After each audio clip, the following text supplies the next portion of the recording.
Bon, je crois que tu as compris de quoi je vais te parler aujourd'hui, donc comment on s'habille quand il pleut.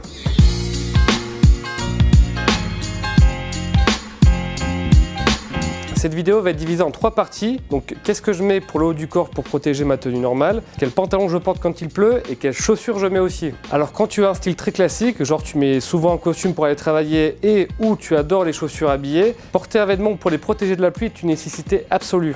Là c'est plutôt simple parce que tu as le trench et le mag qui historiquement sont des vrais vêtements contre la pluie. Alors c'est très élégant mais mon avis très personnel à moi c'est qu'il y a un inconvénient de taille, c'est que vu que tu n'as pas de capuche, et bah, tu es obligé de prendre un parapluie. Donc là tu as l'embarras du choix parce qu'entre Uniqlo, Sweat Supply en entrée de gamme ou si tu as plus de budget tu as SEH Kelly, Eclectic, Drapeau Noir, Édition MR, donc il y a vraiment du choix. Et pour une marque de casual chic de prêt-à-porter masculin, et bah, c'est vraiment une pièce qui est très répandue. Kevin, un lecteur que j'ai rencontré qui habite à Copenhague, m'a montré son manteau de la marque anglaise Grenfell, exprès pour les 2 roues. C'est vraiment la très grande classe, mais toujours pas de capuche, et c'est pas pour rien si le mannequin d'Holishop pose avec un parapluie. La marque française Cadeau propose quelques pièces contre la pluie en tissu dit Ventil, une matière 100% coton qui protège plutôt bien de la pluie, sans pour autant égaler une membrane totalement étanche comme du Gore-Tex ou de l'Event. Admettons que tu aies besoin de quelque chose de vraiment imperméable avec de la couture soudée, de la membrane respirante et tout. En plus technique, Norwegian Wren est une référence dans ce genre de manteau totalement imperméable. D'ailleurs, c'est une marque qui a été créée dans l'une des villes les plus pluvieuses au monde, Bergen.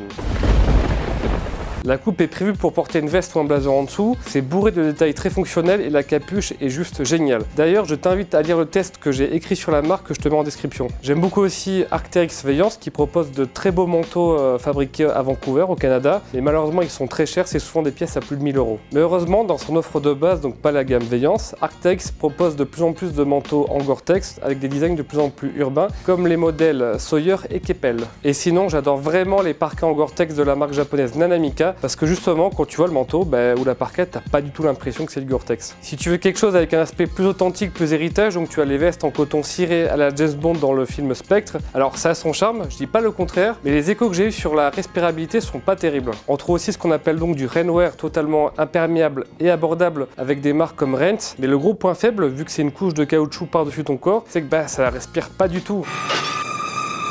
Et tu vas voir, ça va pas être très agréable. Donc ça, c'est si tu as un style habillé. Par contre, si tu as un style beaucoup plus décontracté et que tu veux te protéger de la pluie et avoir un vêtement étanche, alors là, tu as l'embarras du choix. En vrac, moi j'aime bien ce que fait Mission Workshop, Alchemy Equipment, Aizer Apparel ou Isaora et même Inventive City si tu fais du 2 roues. Mais la bonne nouvelle, c'est que des pièces en Gore-Tex, tu en as vraiment de plus en plus dans de plus en plus de marques. De la parka en Gore-Tex, j'en ai vu chez donc Nanamika, North Project, White Mountaineering, Nike ACG, la marque japonaise imprononçable WTAPS ou encore dans Native.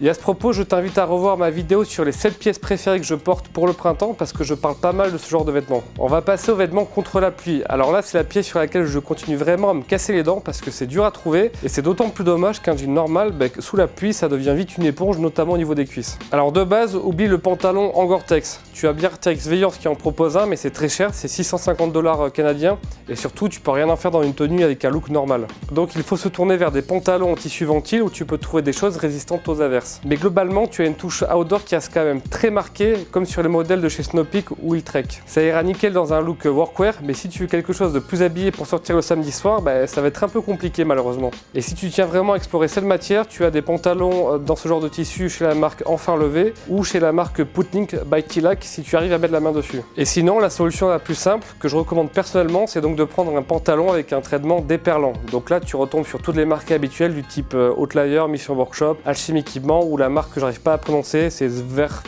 Si tu fais du 2 roues, sache que les jeans waterproof pour les motards ça existe, mais l'aspect visuel moi ne m'a pas vraiment emballé. Donc autant acheter un surpantalon que tu enlèves quand tu arrives à destination. On a vu le haut du corps, on a vu le pantalon, maintenant voyons comment on va protéger tes pieds de la pluie. Et là aussi c'est pas si compliqué qu'on pourrait le penser. Pour les trajets type maison boulot, tu n'es pas obligé d'avoir une chaussure aussi étanche qu'une chaussure de randonnée. Du côté du classique et du formel, alors les chausseurs anglais proposent des choses pas aussi étanches qu'une membrane Gore-Tex, certes, mais ça sera largement suffisant pour une averse en centre-ville. Je pense notamment à Grenson, Frickers, Crockett Jones ou même Edward Green si tu es en mode YOLO sur le budget. Alors les chaussures formelles avec une vraie membrane étanche sont quand même vraiment rares. Tu as bien Clarks qui propose une ligne avec du Gore-Tex, mais bon, les designs sont quand même très standards, mais ça peut être intéressant pour toi si tu as vraiment des gros enjeux d'imperméabilité sur ton lieu de travail. Blondo est une marque canadienne qui ne propose que des chaussures imperméables, mais là aussi, le design n'a pas grand chose à raconter. Mais bon, si tu habites dans un coin avec vraiment de la neige, de la boue, ça peut vraiment t'intéresser. Si tu aimes le workwear, alors là c'est royal parce que tu as vraiment l'embarras du choix pour protéger tes pieds de la pluie. Alors de mon côté, j'ai passé quelques jours à la montagne avec de la neige, j'avais une paire de Red Wings, le modèle Iron Ranger, donc c'est pas étanche à 100%, mais ça a largement fait l'affaire pour se promener dans un centre-ville enneigé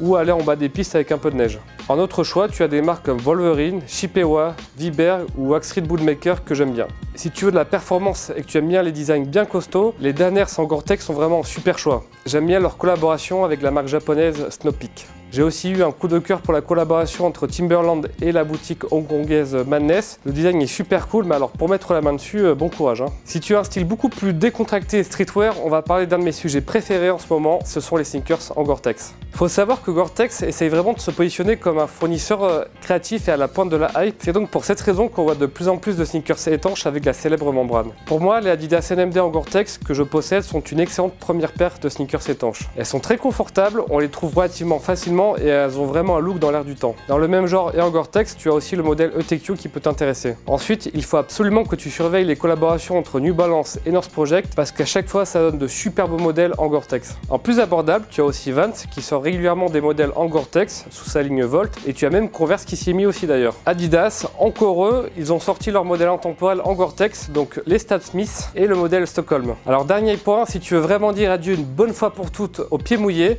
tu peux t'orienter vers des chaussettes étanches. Alors oui, tu m'as bien entendu, il y a une marque qui fait ça et elle s'appelle Sealskins. Elle s'adresse principalement à ceux qui font du trail en pleine nature, mais bon, rien ne t'empêche d'en détourner l'usage. Voilà, j'espère que tous mes conseils vont t'aider à rester au sec. Si ça t'a plu, mets un pouce bleu, abonne-toi à notre chaîne YouTube et à notre newsletter pour recevoir encore plus de conseils. Moi je te dis à très bientôt, salut!